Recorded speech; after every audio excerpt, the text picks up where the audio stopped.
안녕하세요. 박상호 변호사입니다. 반갑습니다. 오늘 행정소송 규칙 특강 하기로 해서요. 준비해왔습니다. 일단 가장 궁금하신 거 언제 끝나냐 오늘. 그죠? 제가 세 타임 잡아놨잖아요. 좀 넉넉하게 잡는 편이거든요. 특강은. 그래서 제가 생각할 때는 길면 맥시멈 두 타임, 50분짜리로 두 타임 정도 할 것 같다. 아니면 잘하면 한 타임에 끝날 것 같으면 한 타임에 끝내겠습니다. 물론 한 타임은 50분에 끝나진 않겠죠. 한 70분, 80분 정도에서 한 타임에 끝날 것 같으면 그냥 쭉 이어서 하고 끝나겠습니다. 근데 제가 맨날 이렇게 얘기는 하고 양치기 소년은 아니고 양치기 중년 정도가 된 것 같아가지고 맨날 보강 막 하고 막 이러잖아요. 그래서 어떻게 될지는 확실히 모르겠다. 하지만 맥시멈 세 타임 잡아놨는데 그 정도는 안 할 것 같다. 말씀드리고요. 행정소송 규칙 이제 시작하겠습니다. 그리고 뭔가 여러분한테 좋은 걸 드려야 되는데 이게 제가 맨날 매년 하는 파이널 특강 대신해서 하는 거거든요. 파이널 특강 때 여러분께 제공하는 게 찹쌀떡. 찹쌀떡이 지금 안 오고 있어요. 그죠? 찹쌀떡 오면 나눠드릴 테니까 오늘 12시부터 2시 사이에 온다고 톡을 받았거든요. 그러니까 저한테 오세요. 이따가 혹시라도 일찍 끝나면 제가 다 얼굴 기억하겠습니다. 오셔가지고 하나씩 받아가시면 되겠습니다. 아니 질문 중에 그런 것도 있었거든요. 그 찹쌀떡 어디서 사셨나요? 그래가지고 그거 어디서 주문한 겁니다 라고 말씀드린 적도 있고 그래가지고 자 이제 각설하고 행정소송 규칙 특강 시작해 보도록 하겠습니다. 행정소송 규칙이요. 행정소송 규칙 일단 규칙이잖아요. 이거 한번 들어본 적이 있으실 겁니다. 원래 우리나라 법 체계가 가장 상위법이 뭐죠? 우리나라에서 뭐니 해도 대한민국 헌법이겠죠. 상위법 그 아래에 뭐가 있죠? 법률이 있습니다. 법률이라는 건 누가 만든 거? 바이 국회가 만든 걸 얘기하는 거죠. 그 아래에 있는 게 명령규칙이에요. 명령규칙입니다. 얘는 누가 만드는 거예요? 행정부 아니면 사법부가 만드는 겁니다. 가능해? 아니 법은 원래 국회에서 만들고 우리 권력분리원칙이라는 거 알고 있잖아요. 그죠? 그래서 입법부가 법을 만들고 행정부는 만들어진 법에 따라서 행정을 집행하고 사법부가 사후적으로 제대로 집행한 건지 아닌지 판단한다가 있다. 권력분리원칙이 기본 아닙니까? 근데 행정부 사법부가 법을 만들 수 있다고? 네, 만들 수 있어요. 왜? 헌법에 근거가 있거든요. 그죠? 아무래도 행정부라든지 사법부는 재판을 하면서 각종 근거 규범들이 필요할 때가 있고 행정부도 뭔가 세세한 내용들을 규정할 일이 있기 때문에 헌법에서 정해놓은 겁니다. 대신 이 법의 등급은 국회가 만든 법보다는 낮은 효력을 갖는다라고 생각하시면 됩니다. 명령이라는 건 행정부가 만드는 법 규범을 얘기하고요. 보통 시행령, 시행규칙이라는 이름을 달고 있습니다. 그리고 규칙, 여기서 규칙은 사법부가 만드는 이제 법 규범을 얘기하고요. 대법원 규칙 그 중에 하나가 우리가 지금 배우려고 하는 행정소송 규칙입니다. 누가 만들었다고요? 대법원이 만든 거예요. 아시겠죠? 상위법인 행정소송법 그러니까 우리 시험 과목은 행정소송법이잖아요. 행정소송법은 여기 위치하고 있는 거고요. 그 다음 행정소송 규칙이라는 건 여기 위치하고 있는 겁니다. 그래서 상위법인 행정소송법에 반하지 않게 아마 대법원에서 제정을 했겠죠. 어떤 걸 제정했을까요? 가장 유명한 것부터 하나 말씀드릴게요. 우리나라 행정소송법에서 주제 한번 생각해 보시면 본안전심리 있고 본안심리 있고 판결 있고 물론 취소소송에서 기억 좀 나십니까? 본안전심리는 소송 요건을 심리하는 거죠. 대상적격, 원고적격, 피고적격, 협의의 소익, 제소기간, 행정심판 전치주의, 재판관할 7가지 주제 있고요. 그 다음에 본안 쪽으로 들어가서 8가지 주제가 있잖아요. 뽐내기 대회 한번 할까요? 관련 청구 소송의 이송병합, 소송 참가 재심 청구, 소외 변경, 취소 소송의 가구제, 심리의 내용 및 범위, 위법 판단의 기준 시, 처분사의 추가 변경, 주장 책임, 증명 책임. 잘 나오네요. 왜냐면 제가 요즘에 기본 강의를 하고 있거든요. 저도 한두 달 지나면 이거 8개는 가물가물하더라고요. 어쨌든 그 중에서 이제 여기 이거 말씀드리려고 처분 사유 추가 변경 있죠. 첫 추변. 거기에서 시험에 가장 많이 나오는 3가지가 뭡니까? 첫 번째. 명문의 규정이 없다잖아요. 행정소송법을 다운로드 받으시고 컨트롤 F에서 처분 사유 추가 변경 등등을 찾아봐도 안 나온단 말입니다. 걔가 시험에 단독 1등, 2등은 뭐죠? 언제까지 가능해요? 이제부터는 다 판례 의견에 따를 수밖에 없는 거예요. 규정이 없기 때문에. 언제까지 가능? 잘 모르면 기준되는 시점은 사변종. 사실심 변론 종결시까지 가능하다. 그리고 처분 사유 추가 변경이 인정된다, 인정되지 않는다의 유일한 기준은 뭐예요? 대법원이 얘기하는 기사동. 기본적 사실관계 동일성이잖아요. 이거 3개가 제일 시험에 많이 나온단 말이에요. 명문 규정 없다. 사변종까지 가능하다. 기준은 기사동이다. 이거를 행정소송 규칙에다가 넣어놨어요. 무슨 얘기인지 아시겠죠? 이따가 보시게 될 겁니다. 자, 그래서 행정소송법에서 뭔가 약간 부족해 이런 것들을 행정소송 규칙에 넣어놓은 것이다라고 일단 생각하고 행정소송 규칙을 보시면 되겠습니다. 물론 이 아래에 자치법규도 있어요. 뭐 그런 건 중요하지 않고. 자, 시작해 보겠습니다. 저는 이지회계사 세무사 아카데미에서 행정소송법을 담당하고 있습니다. 민법도 하고 있어요. 네. 자, 행정소송 규칙 보겠습니다. 일단 행정소송 규칙이요. 원래 23년 8월 31일에 시행됐어요. 그러니까 24년도에 시험에 나오겠구나. 근데 24년도에는 진짜 가볍게 되게 귀엽게 물어봤어요. 야, 행정소송 규칙이라는 게 작년 8월 31일부터 시행이 됐거든. 혹시 이름은 들어봤어? 이렇게 한번 물어봤어요. 뭐랑 같이 짬뽕해서 물어봤죠? 행정소송 절차에 적용되는 규범에 대해서 한번 찾아볼래? 법소집. 기억나십니까? 법원조직법, 민사소송법, 민사집행법도 가져다 쓰잖아요. 게다가 이제 행정소송 규칙이라는 것도 생겼단다. 과거에는 법소집 문제 낼 때 그래서 기역, 니은 조합으로만 내야 됐어요. 왜냐면 3개밖에 없으니까. 맞죠? 근데 이제 4개 됐잖아요. 행정소송 규칙까지. 그래서 그냥 5개 선택지로 나왔어요. 답이 됐던 게 행정절차법이었나 행정심판법이었나 그랬습니다. 무슨 얘기인지 아시겠죠? 법소집 행정소송 규칙도 이제 다 행정소송 절차에 적용되는 규범이 된 거예요. 24년도에 이렇게 가볍게 한번 물어봤어요. 사실 저는 그거 나왔을 때도 이거 물어보면 안 되죠. 행정소송 규칙. 근데 그 정도까지는 그래. 오케이, 어느 정도 좀 익스큐즈 한다 했는데 25년도에 갑자기 뒤통수를 거하게 때려버렸죠. 행정소송 규칙 내용을 대놓고 물어봤단 말입니다. 근데 그 대놓고 물어본 것도 좀 너무했어요. 너무했다고 저는 생각이 듭니다. 이따가 이제 말씀드리겠습니다. 뭘 냈는지에 대해서 설명을 드리고 이게 나왔으면 앞으로는 행정소송 규칙을 좀 본격적으로 물어볼 수 있겠다라는 생각이 들어서 제가 특강을 만들게 됐고요. 들으시면 뭐 별로 어렵지 않게 아실 수 있을 겁니다. 뭐 대단한 내용들은 많이 없거든요. 하나씩 살펴보겠습니다. 제가 법제처 국가법령정보센터라는 곳 있잖아요. 거기에서 이제 공식적인 법률을 다운로드를 받아서 가져왔고요. 자, 23년 8월 31일에 시행됐고요. 한 번 개정했어요. 여기 보시면 일부 개정됐죠. 24년 2월 22일에 개정 한 번 해서 이제 신법이 좀 발효가 된 거죠. 시행이 24년 3월 1일부터 법이 그러니까 만들어지고 약간 수정 조문이 하나가 추가되고 일부분이 수정이 되어서 지금 현행 행정소송 규칙이 된 겁니다. 바뀐 게 뭐 대단히 중요하진 않아요. 그냥 이렇게 됐다. 연역에 대해서 한번 말씀드리고 전화는 하지 마시고요. 자, 가서 보겠습니다. 총칙 하나씩 살펴보겠습니다.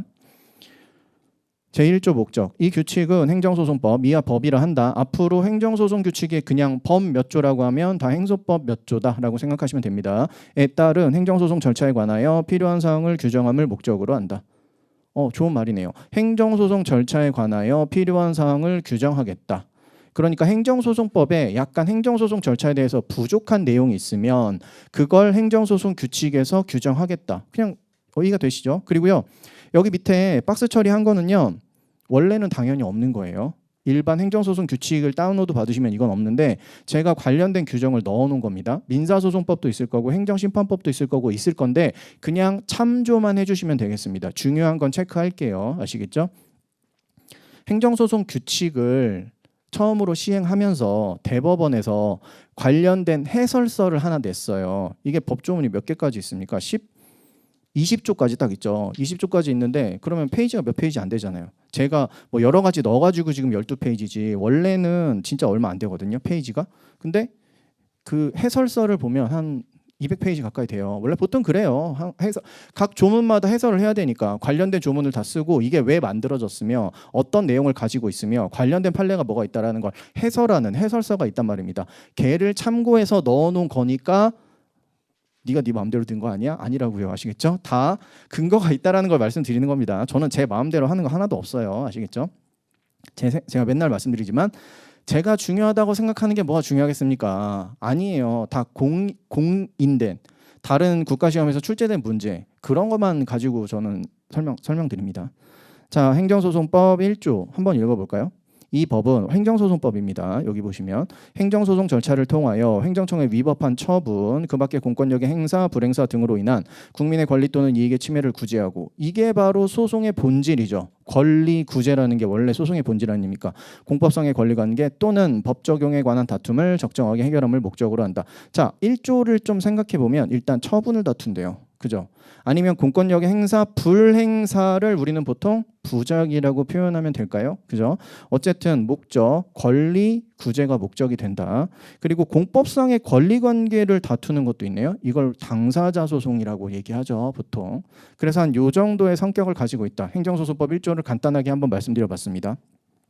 처분을 다툰다, 부작위를 다툰다, 그리고 소송의 본질인 권리구제, 공법상의 권리관계를 다툴 때는 당사자 소송을 이용해서. 아시겠죠?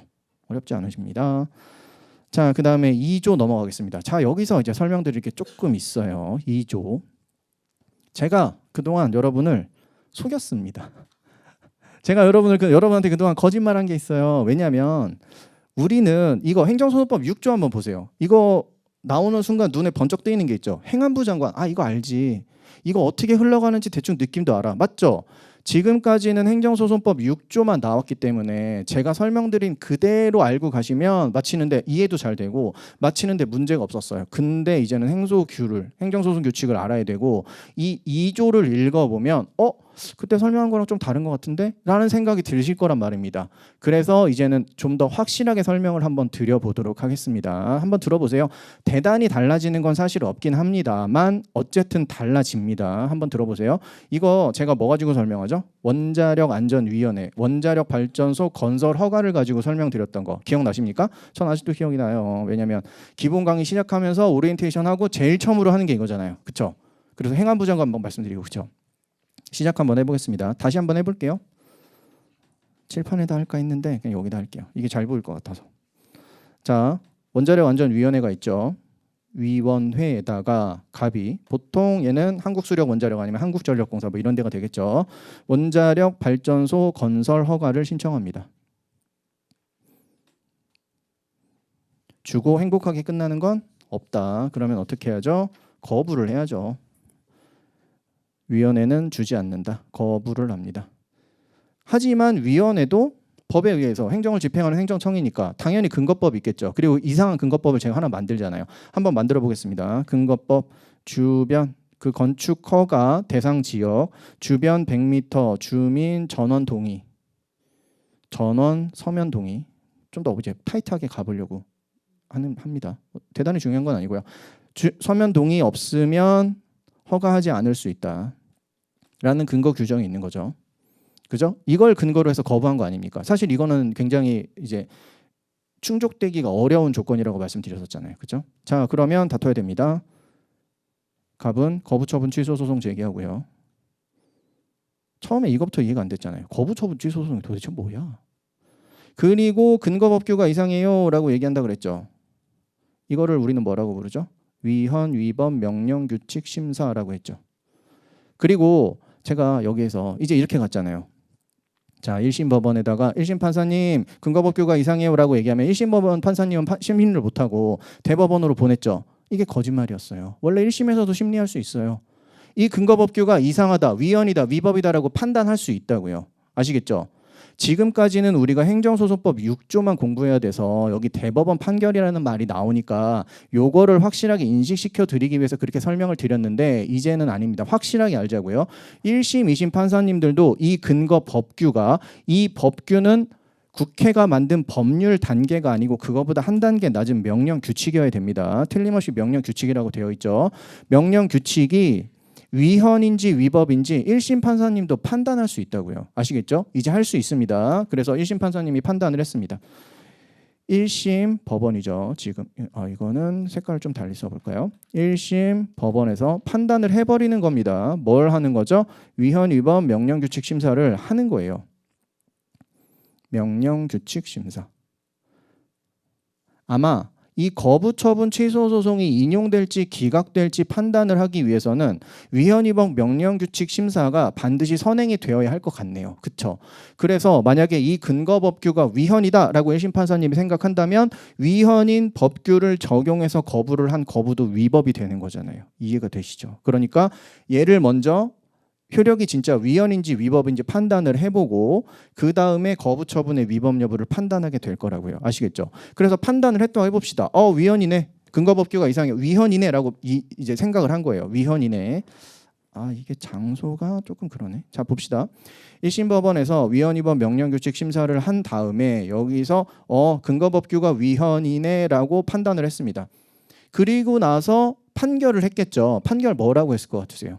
인용 판결했겠죠. 거부가 위법한 거잖아요. 그러면 그래서 거부가 위법하다라고 해서 인용 판결을 딱 때리면 아마 우리는 대법원까지 보통 가니까 당사자인 위원회는 마음에 안 들겠죠. 인용받으면. 그럼 항소해서 2심 갈 거고 2심에서 똑같이 했는데 또 인용이 나왔다고 해봅시다. 그러면 대법원 갈 거고 대법원에서 비로소 인용 판결이 나오게 되면 이 사건에서 배제 이제 안 되고 거기서 행안부 장관으로 토스하고 이렇게 가는 거예요. 원래. 근데 사실 모든 소송이 다 대법원까지 가는 건 아니잖아요. 1심에서 항소 안 하고 그냥 받아들이고 끝낼 수도 있잖아요. 그래서 그걸 한번 생각해 보자고요. 여기서 위헌이네라고 판단을 하고 판결을 내립니다. 아마 판결 위헌임이라고 결정하고 판결을 내리면 인용 판결, 취소 판결이 나오게 될 거예요.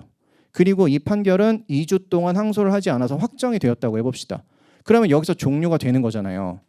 대법원 판결로 위헌인지 위법인지가 확정이 된 게 아니잖아요. 1심 법원 판결로 확정이 된 거잖아요.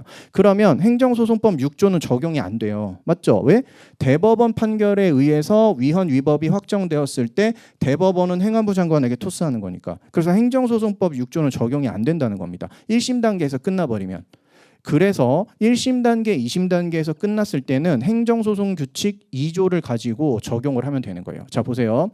대법원 외의 법원이 얘는 1심, 2심 법원을 얘기하는 거겠죠. 1심, 2심 법원이 제1항과 같은 취지의 재판을 했습니다. 제1항과 같은 취지의 재판이 뭔지 봅시다. 대법원은으로 시작을 하지만 여기 뒤쪽을 읽어봅시다. 재판의 전제가 된 명령규칙이 헌법 또는 법률에 위배된다는 것이 법원의 판결에 의하여 확정된 경우 이 법원은 대법원만을 얘기하는 게 아니에요. 1심, 2심 법원, 하급심 법원을 얘기한다라고 생각하시면 됩니다. 즉 1심, 2심 법원에서도 뭐를 판단할 수 있다? 위헌인지 위법인지 명령규칙이 위헌인지 위법인지 판단할 수 있다고요. 아시겠죠? 자, 판단할 수 있어요. 그 경우에 이제 2항 다시 읽어볼게요. 1심, 2심 법원에서 위헌 위법 명령규칙 심사를 통해서 위헌이다라고 결정을 내준 거죠. 그 근거 법규는. 맞죠? 그런 경우에는 해당 재판서 정본을 거기 재판서에 뭐라고 써 있겠어요? 이 해당 근거 법규는 위헌입니다라고 써 있잖아요. 그걸 어디로 빨리 보내라? 대법원으로 보내라 라고 되어 있는 겁니다. 그래서 위헌임이라고 결정된 판결문을 어디로 쏴라? 대법원으로 쏴라. 대법원으로 쏘렴 송부한다. 얘가 행소규 규칙 2조 2항의 내용입니다. 아시겠죠? 그러면 대법원은 어떻게 할 것 같으세요? 대법원은 우리 대법원 판결로 딱 위헌이다라고 얘기하면 급이 맞는 사람이랑 놀아야 되니까 행안부 장관한테 토스하는데 지금 하급심에서 위헌 위법이다라고 했잖아요. 그럼 대법원에 일단 알려주라고는 했죠. 그럼 대법원이 행안부 장관한테 토스하는 게 아니고 이번엔 급을 좀 낮춰야 되지 않을까요?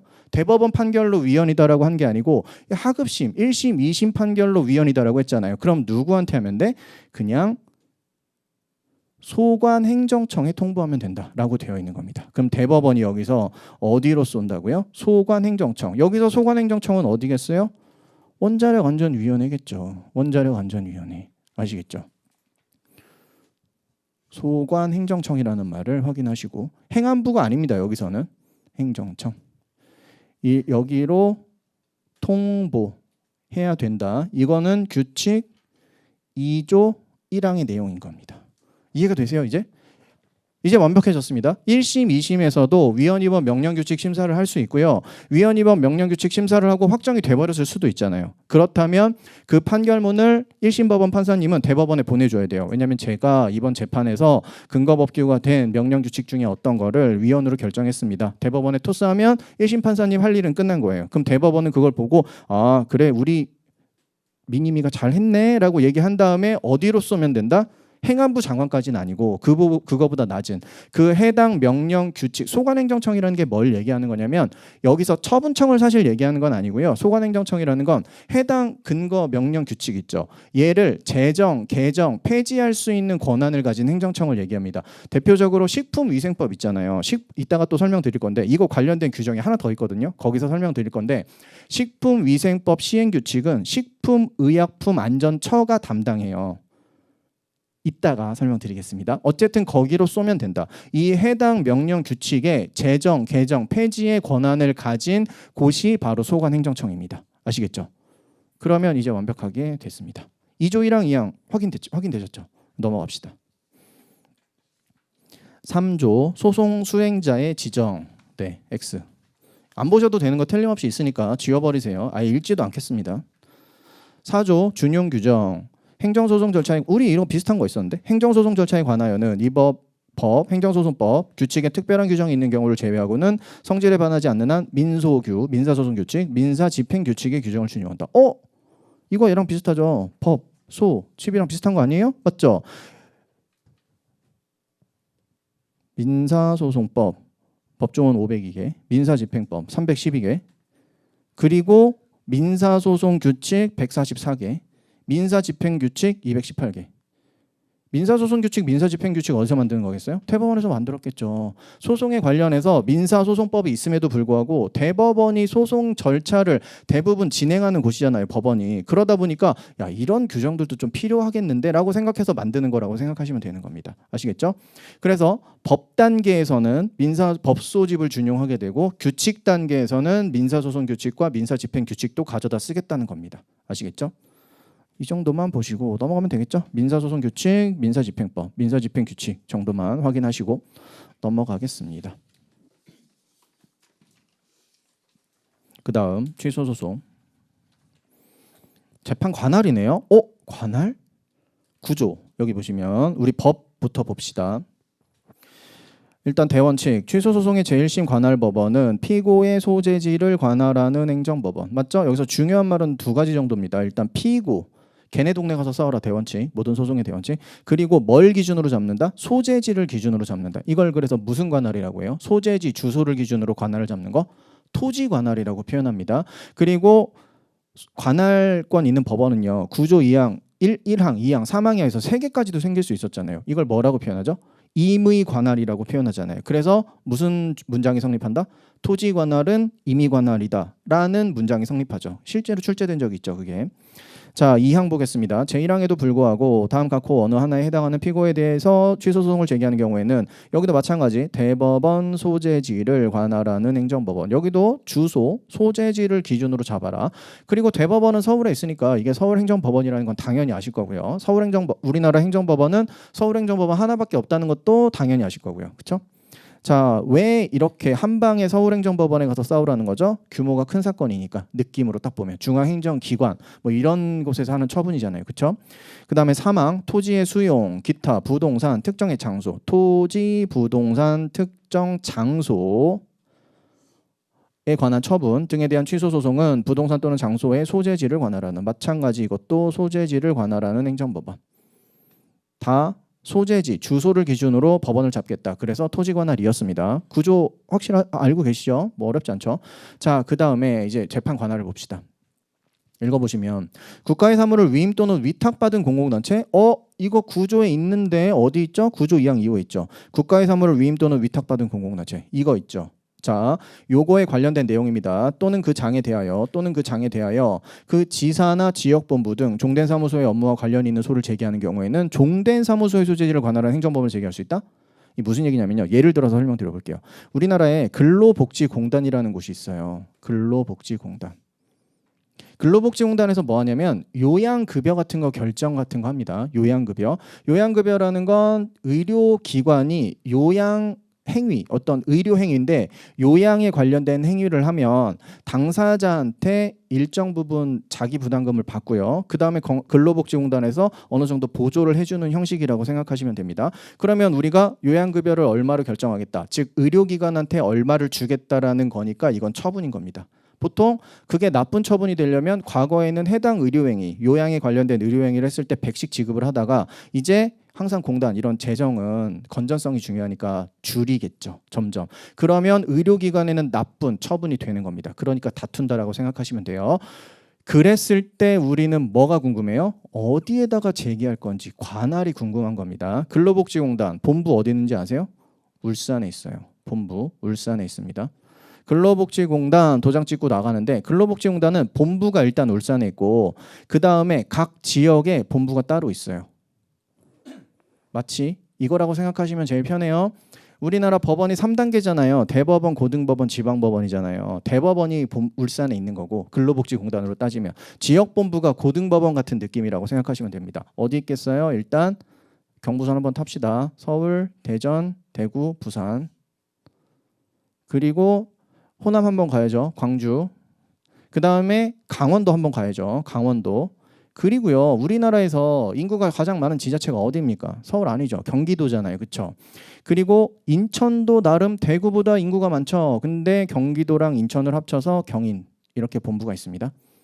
지역본부. 그 다음에 지사가 또 따로 있어요. 지방법원 같은 느낌이라고 생각하시면 됩니다. 각 지역본부마다 한 7개에서 10개씩 지사가 다 달려있는 거예요. 이해가 되시죠? 제가 이런 거 괜히 쓴 게 아니겠죠. 지역본부, 지사. 그러니까 근로복지공단이 자 메인 처분을 하나 해봅시다. 근로복지공단이 의료기관에 대해서 무슨 행위를 한다고요? 요양급여 결정이라는 처분을 해요. 급여 결정이라는 처분을 해요.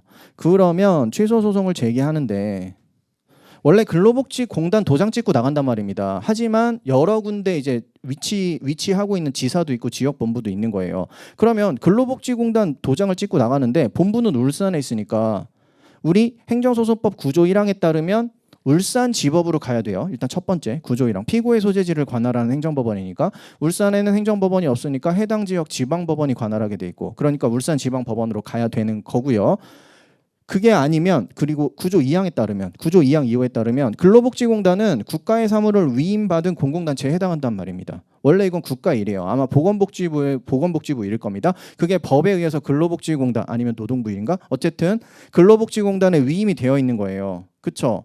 그렇다면 한 방에 어디 가서 다툴 수도 있죠. 서울행정법원에 가서 다툴 수도 있잖아요. 그런데 그러면 지금 2개밖에 없는 거예요. 관할권이. 원래 근로복지공단이 하는 처분에 대해서는 관할권이 울산지법 아니면 서울행정법원밖에 없는 겁니다. 그런데 사실 이렇게 지역본부와 지사가 퍼져 있다는 거는 각 지역에서 사건이 그만큼 많이 발생한다는 거잖아요. 그러면 이 관련된 사건도 퍼뜨리면 좋지 않을까요? 그냥 그래서 만들어진 게 5조 1항이라고 생각하시면 됩니다. 규칙. 이제 읽어볼게요.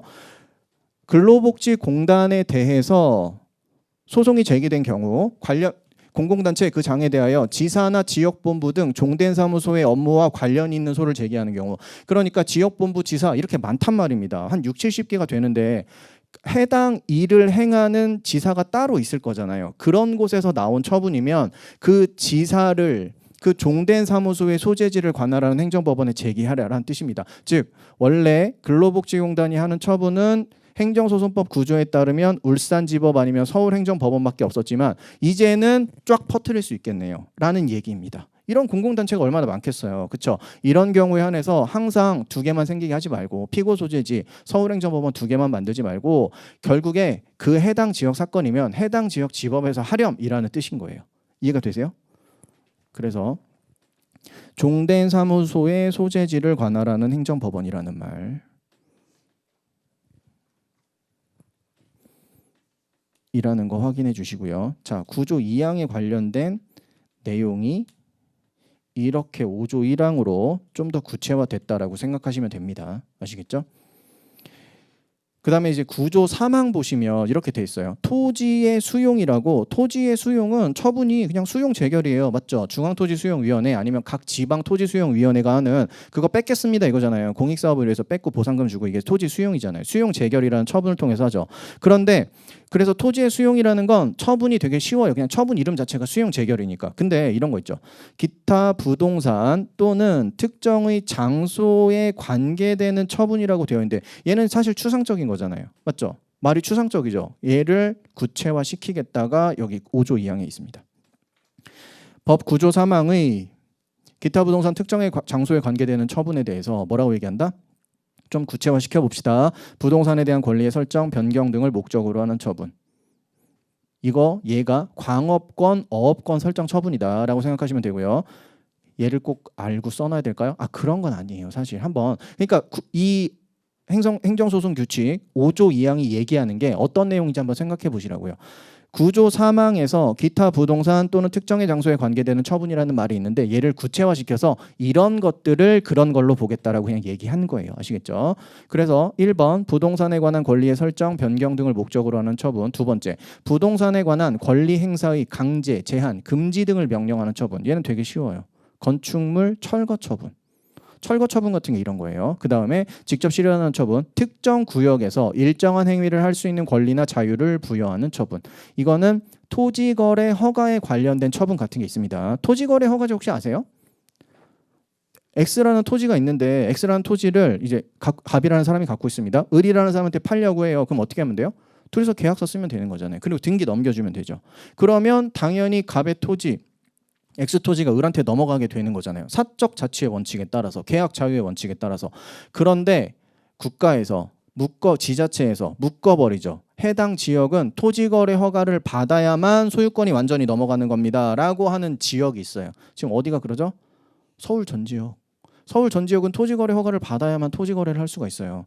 아파트 토지? 뭐 땅 살 일 있나? 아파트 거래를 하는 거에 토지거래가 다 포함되어 있습니다. 그래서요, 아파트 매매를 하려면 이제는 당사자들끼리 매매해서 끝나는 게 아니고 서울에서는 다 관공서 가서 도장을 받아야지만 아파트 매매가 되는 거예요. 이거 왜 하는 거예요? 투기를 막기 위해서 한다라고 생각하시면 됩니다. 지금 이것까지 하면 너무 많이 나가는 거고, 어쨌든 토지거래 허가구역이라는 건 니네끼리 계약한다고 해서 끝나는 게 아니고 뭐가 필요하다? 관공서에 도장을 한번 거치도록 한다라고 생각하시면 되고요. 그런 게 이런 거예요. 그 토지거래 허가구역을 정하는 처분 같은 것들, 이런 거에 대해서 어디서 다퉈야 돼? 라고 하면 구조사망에 의해서 관할권이 생기는 처분이다라는 이야기입니다. 아시겠죠? 그래서 5조 2항에서 나온 뭐 이런 내용들을 다 외우지는 않아도 될 것 같아요. 그냥 5조 2항은 행정소송법 구조 사망에서 이 부분을 구체화시켜 놓았다 정도까지만 알고 가시면 되겠습니다. 아시겠죠? 넘어갑시다. 그 다음 6조. 6조 같은 거는 사실 설명할 일이 많이 없기는 합니다. 피고경정. 행정소송법 피고경정 보면 법조문이 6항까지 있어요. 되게 많죠. 우리 한번 생각해 볼까요? 중요한 부분 한번 간단하게 체크하면서 가볼까요? 일단 1항 잘못 지정했을 때는 신청으로만 가능. 뭐 이런 거 있었죠. 원고의 신청, 당사자의 신청, 법원의 직권 막 이런 거 있고, 그죠? 그다음에 2항 만약에 피고 경정 결정이 되면 그 정본, 원본을 새로운 피고에게 송달해야 한다. 얘는 나온 적이 없었던 것 같네요. 근데 별로 어렵진 않죠. 선수 교체 됐으면 알려줘야 되잖아요. 당연히 다음부터 네가 와야 돼요라고 알려주는 거, 그죠? 그 다음에 3항 신청을 각하하는 결정에 대하여는 즉시 항고 3탄피 즉시 소지 외우고 계시죠. 제3 원피 원피까지 알고 계시죠. 각하하는 결정에 대해서만 즉시 항고하는 거기 때문에 누가 할 수 있는 거죠? 바이 원고만 할 수 있다. 피고는 못해요. 즉시 항고까지도 아시면 좀 과하게 아시는 거긴 하지만 안 나오진 않았으니까, 나온 적이 있긴 하니까. 그 다음 4항 제1항의 규정에 의한 결정. 그냥 피고경정 결정이라고 쓰면 안 되나? 피고경정 결정이 있을 때에는 새로운 피고에 대한 소송, 신소죠. 언제 제기한 걸로 본다? 처음에 소를 제기한 때 제기된 것으로 본다. 구소 제기 시에 제기한 걸로 보겠다. 이거 무슨 규정이라고 얘기합니까? 제가 보통 제소기간의 제한을 회피하게 해주는 규정이라고 보통 많이 말씀드리죠. 항상 제소기간 때문에 문제가 되잖아요. 왜입니까? 피고경정이 되면, 피고경정 결정을 받게 되면 예전 피고에 대한 소송은 어떻게 된 걸로 보고? 취하된 걸로 보고, 그 다음 새로운 피고에 대한 소송이 새롭게 제기된 것으로 보죠. 그거 구소, 취하, 신소재계 실질이라고 그랬잖아요. 그거 원조집이 원래 피고경정에 있는 거예요. 이거 나중에 소외 변경해서 막 가져다 쓰고 그런단 말이에요. 행정소송법에서. 아시겠죠? 원래 여기 있는 법조문입니다. 그래서 여기 구소, 취하의 성격을 주죠. 이거 맨날 나오는 오선지가 뭡니까? 각하, 기각 아니잖아요. 구소, 각하, 구소, 기각 이거 다 틀린 거잖아요. 그쵸? 꼬리에 꼬리를 너무 치는 것 같은데, 어쨌든 그래서 이렇게 법조문이 막 여러 개가 있고, 그 다음에 13조 1항 단서, 승계, 13조 2항 업계입니다. 이거 승계, 업계 한번 나온 김에 한번 분석해 보는 거예요. 중요한 것만. 사유가 생긴 때에는 여기는 당사자의 신청, 직권, 당직이죠. 여기서는, 그죠? 자, 법조문이 6개나 있어요. 근데 언제까지 된다라는 규정이 없는 거예요. 피고경정 도대체 언제까지 되는데 는 안 넣어놓은 거예요. 그러면 우리는 일단 법소집을 준용하니까 민사소송에서 보통 어떻게 했는지 살펴보자고요. 민사소송에도 피고경정이 있습니다. 피고 선수교체 언제까지 가능해요? 1심 법원은 변론을 종결할 때까지. 1심 단계에서밖에 안 되는구나라고 민사소송에서 정해놨던 거였어요. 1심 법원은 변론을 종결할 때까지. 그래서 이걸 그대로 적용할까라고 생각하다가 적용하겠다 안 하겠다? 안 하겠다. 야, 행소는 아니야. 달라. 왜 1심까지 있고 1심 변론 종결할 때까지 해야 돼? 뭐 합리적인 근거가 없는 것 같은데 우리는 독자적으로 가자. 뭐 사변중까지. 이렇게 판례에서 이야기를 했단 말이에요. 그리고 나서 그 판례에서 한번 얘기를 하니까 그게 법원의 관행으로 계속 남아 있었겠죠. 그리고 걔를 이제 행정소송 규칙에 명문화 시켜놓은 겁니다. 아시겠죠? 그래서 법을 원래 개정하면 제일 깔끔한데 법 개정은 되게 쉬운 게 아니라 그랬잖아요. 되게 어려운 거고 행정소송법 개정하는 지금 20년째 계속 개정하겠다 하고 있는데 못 하고 있거든요. 그냥 일부 개정만 되고 있어요. 일부 개정 뭐예요? 행안부 장관이 행안부가 행자부가 되기도 하고 막 이러면 거기 이름만 바꾸는 거예요. 바꿔야죠. 그죠? 탑법 개정으로 인한 일부 개정 정도만 지금 되고 있는 상태고 법 개정은 쉬운 게 아니란 말입니다. 그래서 이런 걸 법에 넣을 수는 없는 거예요. 그럼 어떻게? 규칙을 만들어서 여기다 넣어놓자. 우리 대법원이 지금까지 이렇게 판단을 해오고 있었으니까 그걸 행정소송 규칙에 넣어서 명문화 시켜놓자라는 겁니다. 아시겠죠? 이제는 명문화가 되긴 했습니다. 물론 법에는 없어요. 아시겠죠? 넘어갑시다. 이게 뭐 대단한 것도 아니고. 그 다음 7조 명령규칙 또 났다. 명령규칙 소관행정청에 대한 소송 통지 보겠습니다. 한번 읽어볼까요? 법원은 명령규칙 위헌 위법 여부가 쟁점이 된 사건에서 대법원 아니네요. 그렇죠? 명령규칙 위헌 위법 여부가 쟁점이 된 사건에서 명령규칙 소관행정청이 피고와 동일하지 아니한 경우에는 해당 명령규칙의 소관행정청에 소송 계속 사실을 통지할 수 있다. 어렵다. 자, 보겠습니다. 어렵지 않아요. 뭐가 나왔냐면 영업정지 1개월이 나왔습니다. 누구한테? 우리 갑에게 나왔습니다. 누가 했죠? 구청장이 했어요. A구청장이. A구청장이 갑이 뭐 하는 사람이죠? 일반 음식점을 운영하고 있는 사람입니다. 아까 전에 살짝 말씀드렸던 식품위생법 어쩌고 여기서 하려고요. 영업정지 1개월 나왔는데 A구청장이 위생점검 나간 거예요. 위생점검 나가보니까 갑 음식점에서 좀 불결하다라는 느낌을 해서 단속이 된 겁니다. 근데 근거법에 이런 게 있다고 해볼게요. 법규, 식품위생법 시행규칙입니다. 법 단계면 안 되고 명령규칙 단계여야 되니까 식품위생법 시행규칙 거기에 이런 규정이 있다고 해볼게요. 가상의 규정입니다. 위생검사 중 티끌이 발견되면 정지 1개월 하여야 한다. 뭐 이렇게 되어 있다고 해볼게요. 딱 봐도 너무 심하죠. 약간 위헌 위법 가능성이 너무 농후하지 않습니까? 그냥 가상의 법규예요. 가상의 법규. 근데 어쨌든 위헌 위법이라고 하는 거는 사후적으로 판단되는 거고 현재 살아 숨쉬고 있는 거면 행정부 공무원들은 그거에 따라서 처분을 해야 되니까 그래서 구청장이 영업정지 1개월을 때린 거예요. 그럼 다퉈야죠. 야 이거 법 이상하다 너무. 취소소송 제기합니다. 취소소송. 제기하면서 뭐 해야 돼요? 근거법규가 이상해요. 또 불러야 되죠. 그죠? 위헌 위법 명령규칙 심사 또 신청해야 되잖아요. 근거법규 이상합니다라고 얘기를 하죠. 그러면 여기서 이제 법원이죠. 1심입니다. 1심. 대법원 아니고요. 1심 법원. 대법원이어도 상관없다고 생각하세요. 일단 여기서는 1심 법원에서 뭘 하냐면 자, 이 소송의 원고 피고를 일단 살펴봅시다라고 해서 원고를 봐요. 원고 갑이죠. 피해를 입은 불이익 처분의 상대방. 피고는 누구죠? A구청장입니다. 근데요, A구청장은 이 시행 규칙에 따라서 행정처분을 행하는 행정청이고, 그쵸? 지금 근거법규가 이상해요라는 건 이 근거법규를 적용을 위헌이라고 해서 이 사건에 하지 말까를 지금 판단하고 있는 거죠. 그러면 누구도 관련성이 있냐면 이 근거법규를 제정, 개정, 폐지할 권한이 있는 행정청도 이 사건과 관련이 있다고 볼 수 있는 거예요. 법원에서 근거법규가 진짜 이상한지 아닌지 판단하기 위해서 누구의 얘기를 들어야 되냐면 이 사람의 얘기를 듣는 건 의미가 없어요. 왜냐하면 구청장은 이 시행규칙에 따라서 처분을 하는 당사자일 뿐이니까 이 법규를 실제로 만들거나 개정하거나 폐지할 수 있는 권한을 가진 행정청, 그거 뭐라고 부른다고 그랬죠? 아까 5글자?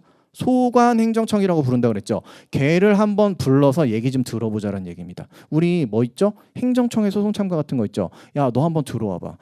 여기 내가 1심 법원 판사인데 이거 시행규칙 좀 이상한 것 같거든? 위헌일 것 같아. 네가 한번 얘기 좀 해볼래? 라고 얘를 부르는 게 아니고 누굴 부르겠다? 소관행정청인 이건 누구냐면 식품의약품안전처장이라고 생각하시면 됩니다.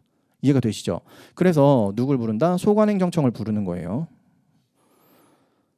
소관행정청을 야 행정청에 소송 참가로 너 들어와 볼래? 여기서 식품위생법이죠. 여기 식품위생법 시행규칙 위생법 시행규칙 식품 의약품 부처가 자주 바뀌니까 의약품 안전처장이겠네요.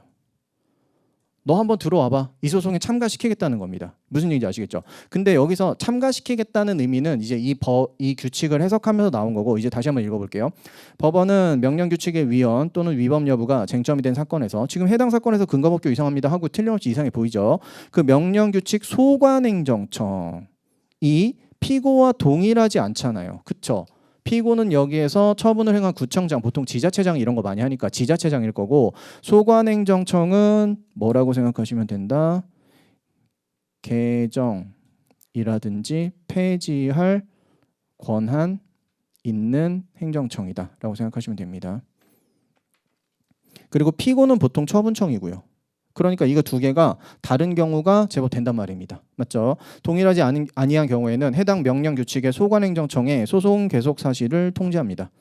지금 현재 이거 다퉈지고 있습니다. 당신이 개정하고 폐지할 수 있는 권한을 가진 행정규칙이 이 규칙이 지금 다퉈지고 있습니다. 이 소송에서 한번 들어와서 할 얘기 있으세요? 없으시면 그냥 위헌 결정하겠습니다. 이 사건에서는 적용 배제하겠습니다. 이렇게 하겠다는 거죠. 그리고 아까 전에 그 단계로 넘어가면 돼요. 여기서 만약에 위헌임이라고 하면 위헌임을 결정하기 위해서 이 사람 얘기 한번 들어보란 얘기잖아요. 결국에 지금 이 법조문은. 그리고 위헌임이라고 하면 이제 판결문 써가지고 어디다 제출해야 되죠? 대법원에 제출하고. 그럼 대법원은 소관행정청에 또 통보해야 되고요. 자, 식품의약품안전처장 이거 이렇게 됐습니다. 위헌이라고 결정했어요. 앞으로 웬만하면 적용 안 하시는 게 좋을 것 같은데 이렇게 얘기하는 거죠. 맞죠? 그래서 아까 걔랑 좀 연결돼 있다는 느낌이 드시죠? 그 다음 봅시다.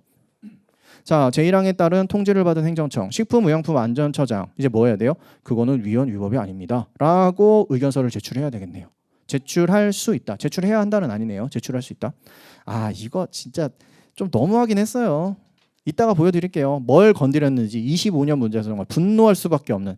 아니 하여야 할 수 있다를 하여야 한다로 바꿔가지고 이걸 오선지로 만드는 건 좀 너무 나간 것 같은데 그냥 틀리라고 낸 문제죠. 우리는 그러면 기대에 맞게 틀려줘야 돼요. 어쩔 수가 없어요. 그런 거 건드리면 안 돼. 이거 제출할 수 있다. 이거 외워서 가실 거예요?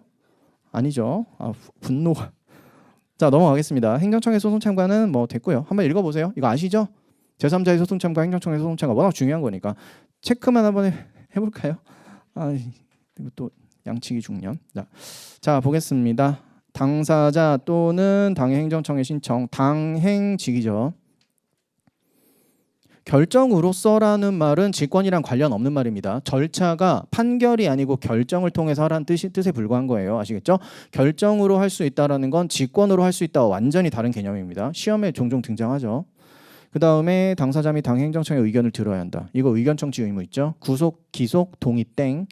그 다음에 민소법 76조의 규정을 준용한다. 행정청의 소송 참가. 이것과 대비해서 제3자의 소송 참가는 67조. 이게 무슨 의미인데? 급이 낮다는 뜻이잖아요. 행정청은. 당사자보다 훨씬 낮은 급. 제3자의 소송 참가에서 제3자는 당사자와 같은 급. 보조 참가인에 지원하는 지위.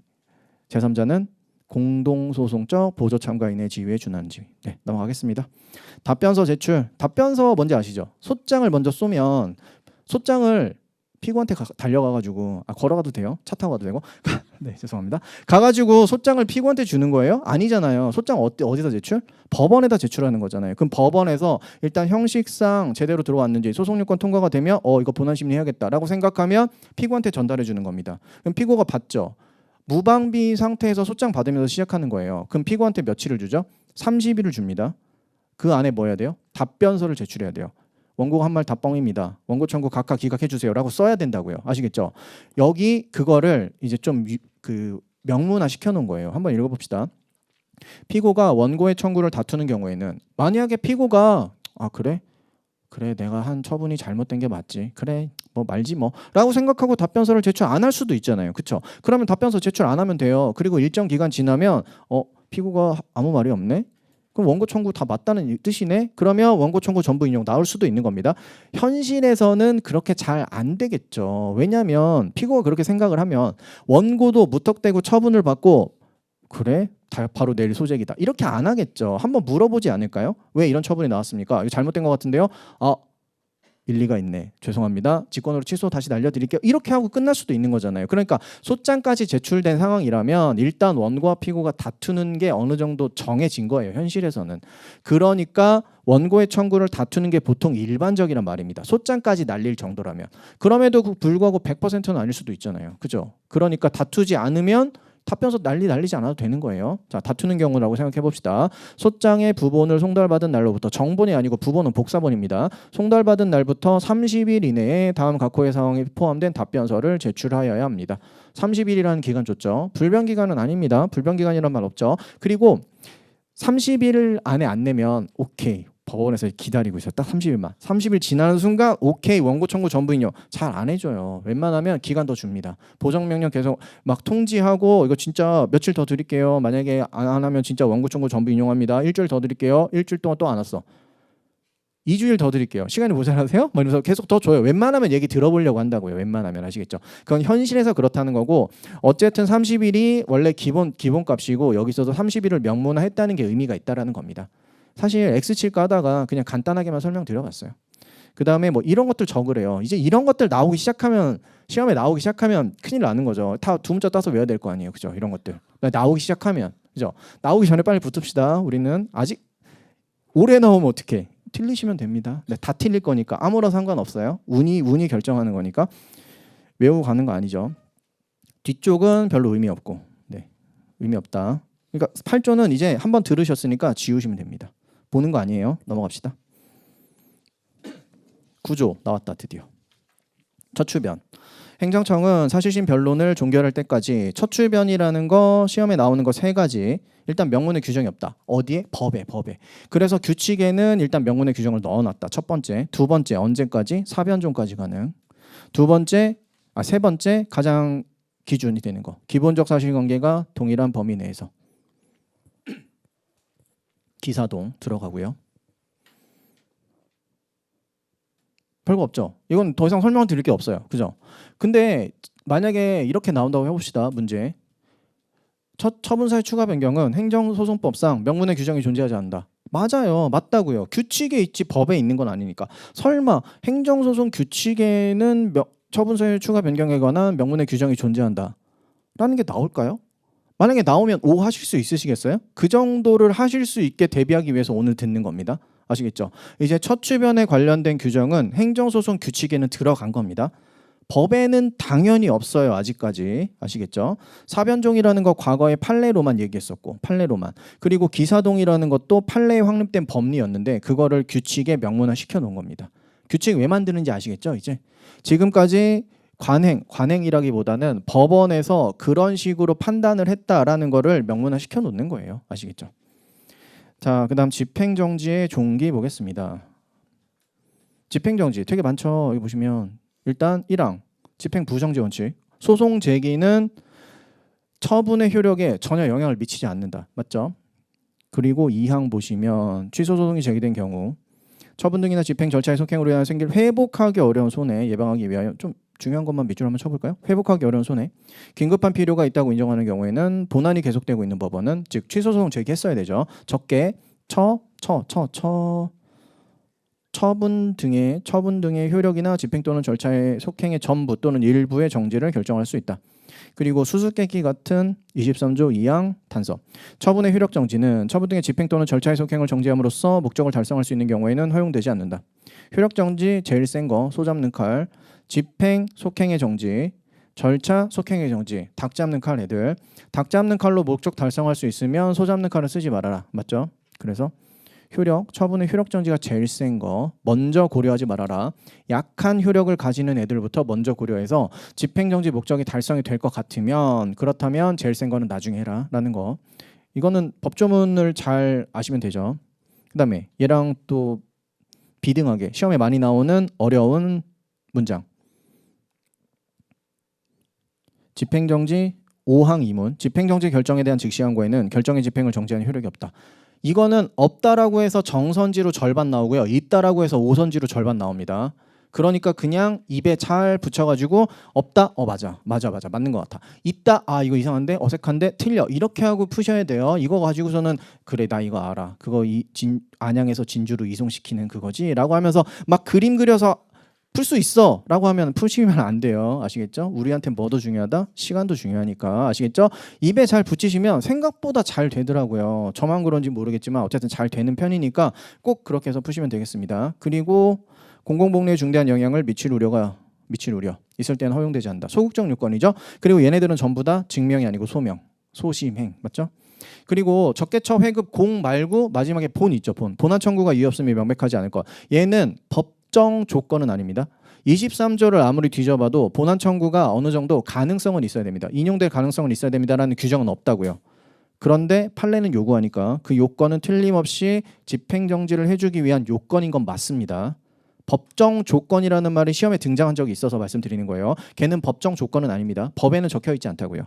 본이라는 요건은. 아시겠죠? 그리고 뭐 6항은 됐고요. 30조 해야 될까? 30조이랑 뭐예요? 기억하십니까? 29조 1항은 뭐예요? 비교 좀 하실 수 있으시겠어요? 30조 1항은 그 유명한 기속력이고요. 29조 1항은 형성력입니다. 형성력 중에 제3자율을 얘기하는 거였어요. 그래서 30조 1항 기속력 집행정지 결정에 준용하고요. 마찬가지 29조 1항 제3자율도 집행정지 결정에 준용합니다. 걔는 29조 쪽에 써 있어요. 29조 1항 2항에. 어쨌든 30조 1항이 나온 김에 한번 해봤습니다. 자, 집행정지.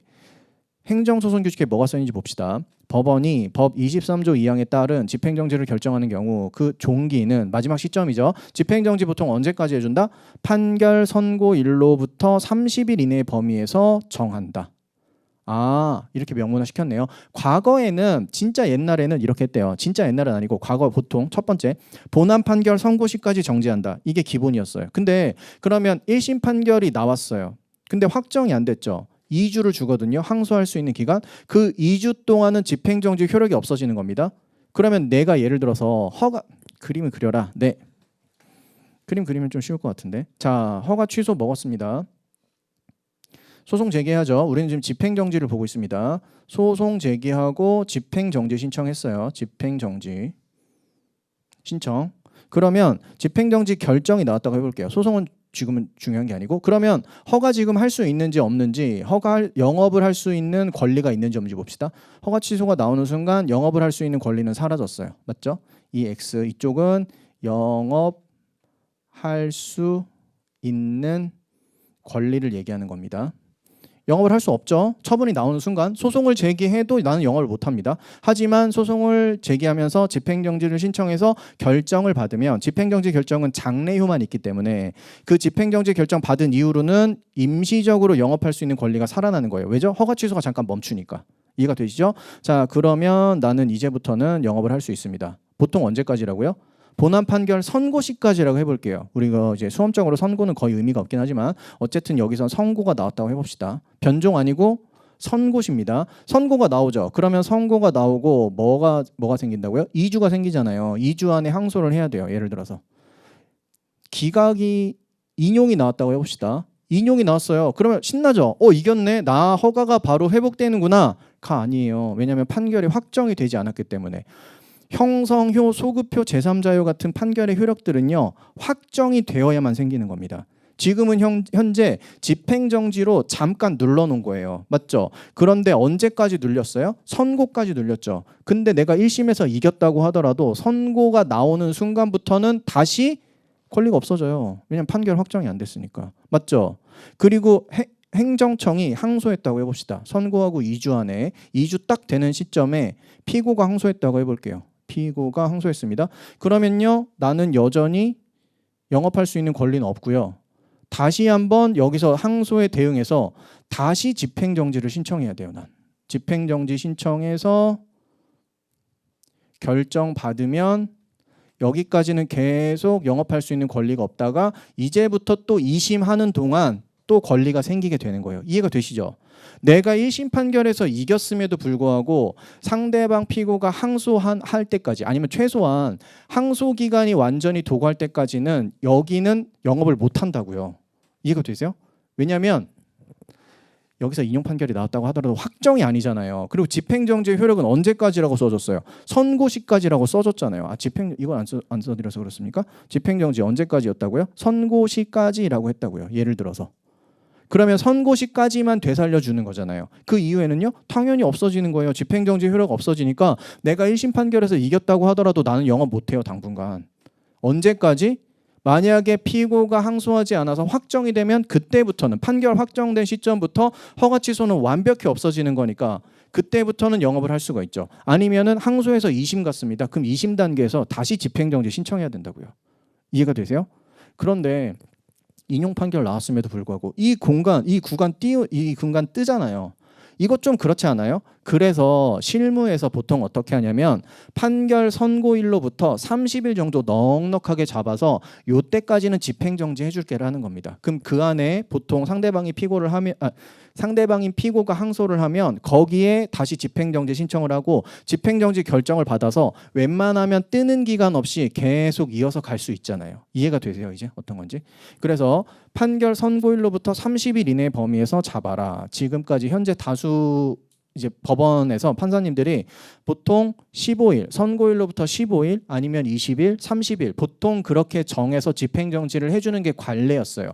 그중에서 가장 많이 해주는 게 30일이었고 그거를 법제화 시켜놨다라고 생각하시면 됩니다. 아시겠어요? 요거 정도는 좀 확인을 해주시면 좋겠다. 판결 선고일로부터 30일 이내의 범위에서 집행정지를 결정하게 됩니다. 정한다까지는 밑줄 안 쳐도 되겠죠. 그래서 제목 집행정지의 종기. 단서는 사실 별거 없어요. 그냥 좋은 말 다 써놓은 겁니다. 이거 정할 때 어떻게 해라? 다 고려해서 해. 당사자의 의사, 회복하기 어려운 손해의 내용 및 성질, 본안 청구의 승소 가능성 등을 고려하여 달리 정할 수 있다. 이건 대단한 문장은 아니죠. 그죠?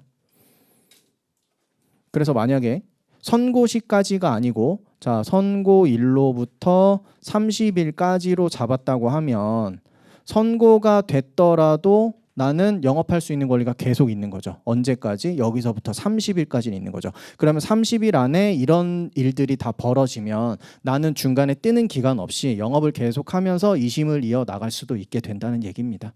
어떤 얘기인지 아시겠죠? 여기 좀 복잡하긴 한데 확인해 주시고 그 다음에 10조의 2 행정소송 규칙이 한번 개정됐다 그랬잖아요. 23년 8월 31일에부터 시작했다가 24년도에 한번 개정됐는데 거기에서 새롭게 들어간 애가 얘입니다. 10조의 2. 근데 딱 읽어보세요. 딱 읽어봐도 학교폭력 예방 및 대책에 관한 법률에 무슨 법 몇 조에 따라서 집행정지가 가능한데 그때 의견을 청취하라는 법조문인데 이거 수험적으로 의미가 없다.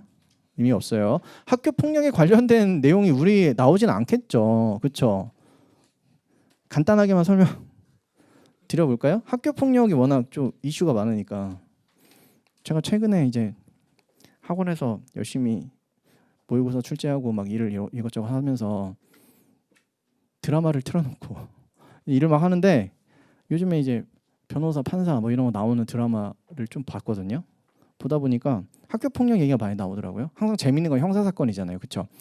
그래가지고 봐가지고 관심이 생긴 거예요, 10조 2에. 그래서 학교 폭력 어떻게 진행되지? 한번 살펴봤거든요. 설명 드릴까 말까 고민. 학교 폭력이 발생을 하면 뭐 하겠어요? 피해자가 신고하겠죠. 피해자가 신고하면 일단 학교장의 재량으로 자체 해결할 수도 있습니다. 근데 자체를 해결하기 위해서는 요건이 필요해요. 네 가지인데 전치 2주 이내에 피해여야 되고요. 그리고 이거 네 가지 요건이 다 충족이 돼야 됩니다. 그리고 예를 들어서 재산상 손해가 없거나 아니면 있었으면 바로 즉각 보상이 됐어야 돼요. 예를 들어서 네 물건 뭐 부셨어? 그러면 바로 보상해줬어. 그것도 있어야 되고요. 그다음 세 번째, 지속적인 행위 아니어야 되고요. 그다음에 보복으로 한 학교 폭력은 아니어야 됩니다. 이 네 가지 요건이 다 충족이 되었을 경우에는 학교장이 자체적으로 이제 해결할 수가 있고요. 그것 중에 하나라도 어긋나면 이제 반드시 이 사건 어디로 가냐면 학교폭력대책심의위원회, 우리가 흔히 알고 있는 학폭위, 거기로 넘어가게 됩니다. 학폭위는 보통 이제 선생님들도 있고 학부모가 3분의 1 이상 참여해야 되고 뭐 여러 가지 요건들이 있어요. 뭐 판사, 검사, 변호사 같은 자격을 가진 사람들도 들어갈 수 있고 뭐 자격 요건도 막 있고 그래요. 그 심의위원회 위원들이 있을 거 아닙니까? 학폭위가 열려요. 학폭위가 열리면 학폭위에서 결정을 하겠죠. 뭐부터 그 처분의 호가 있어요. 1호부터 9호까지 있는데 1호가 제일 약한 거 서면사가, 9호가 제일 센 거 퇴학. 이제 가해 학생한테 그런 처분을 하게 됩니다. 이게 바로 처분이에요. 누가 하냐면 심의위원회가 학폭위가 심의를 하고 누구 명의로 나가냐면 교육장 명의로 나갑니다. 교육장이 누구냐면 현재 이제 교육지원청이라고 있거든요. 교육청이 있고 메인 우리나라 교육청이 있고 그 아래에 지방에 있는 교육지원청이라고 있어요. 과거에는 그냥 교육청이라고 했는데 뭐 예를 들어서 강남교육청 뭐 이런 데 있었거든요. 해당 지역을 관할하는 교육청. 근데 그게 지금은 이름이 교육지원청으로 바뀌었고요. 그 교육지원청의 장 명의로 나갑니다. 그런 처분이 나가요. 그러면 이거 처분이잖아요. 위에서 아래로 내리꽂는. 그러면 거기에 대해서 행정심판 청구하고 행정소송 제기할 수 있어요. 행정심판, 행정소송 제기하면서 뭐 하겠어요? 집행정지 신청하는 겁니다. 이거 저한테 퇴학처분 나왔는데요. 집행정지 해주세요. 이 집행정지가 굉장히 악용되고 있죠. 집행정지는 빨리 결정 내주잖아요. 집행정지 결정 내주고 소송은 길죠. 소송 진행하는 동안 어떻게 됐죠? 이미 대학 갔는데. 그죠? 이미 대학 가는 거예요. 그런 경우가 되게 많아서 이 집행정지가 굉장히 악용되고 있다라는 말도 나오고 있습니다. 어쨌든 집행정지가 가능해요. 처분이 나왔고 1호부터 9호까지 처분이 나오면 걔는 우리가 생각하는 행정소송법 19조의 처분이 맞고 그러면 소송 제기하면서 아니면 심판 청구하면서 집행정지를 신청할 수 있습니다. 그 집행정지에 관련된 내용입니다. 그때 뭐 하라고요? 피해 학생 등의 의견을 청취를 하라 뭐 이런 뜻이에요. 넘어갑시다. 네. 안 나옵니다. 네. 이거 나오면 뭔가 시위라도 해야 될 것 같은데 안 나오겠죠 설마. 자 넘어갑시다. 그래서 제가 이제 25년도에 시험 문제가 출제가 되고 나서 아니 행정소송 규칙을 이렇게 본격적으로 내실 거면 차라리 그 우리 출제할 때 쓰는 그 뭐 시행 공고, 시험 시행 공고에다가 행정소송 규칙을 넣으세요. 그러면 되지 않습니까?라고 얘기를 한 적이 있는데 그건 좀 만용이었다. 만약에 넣는 순간 10조의 이도 공부해야 돼요. 그렇죠? 그러니까 지금처럼 그냥 서로 좋게 이 정도까지는 그래도 우리가 좀 합의해서 요건 설마 안 내실 거죠? 라고 그냥 조용조용히 가는 게 좋겠다. 설마 들어가면 좀 그래요. 좀 그래. 그래서 죄송합니다 라는 말씀을 드리고 그냥 혼자서 그렇게 생각했다. 뭐 제 얘기가 뭐 곡이 들리겠어요? 뭐 의미가 없죠. 자, 그래서 벌써 60분이라고요? 네. 여기서 잠깐 끊고 나머지 20조까지 있다 그랬잖아요. 나머지 절반 남았는데 한 10분 쉬었다가 나머지 절반 하도록 하겠습니다. 쉬었다 하겠습니다.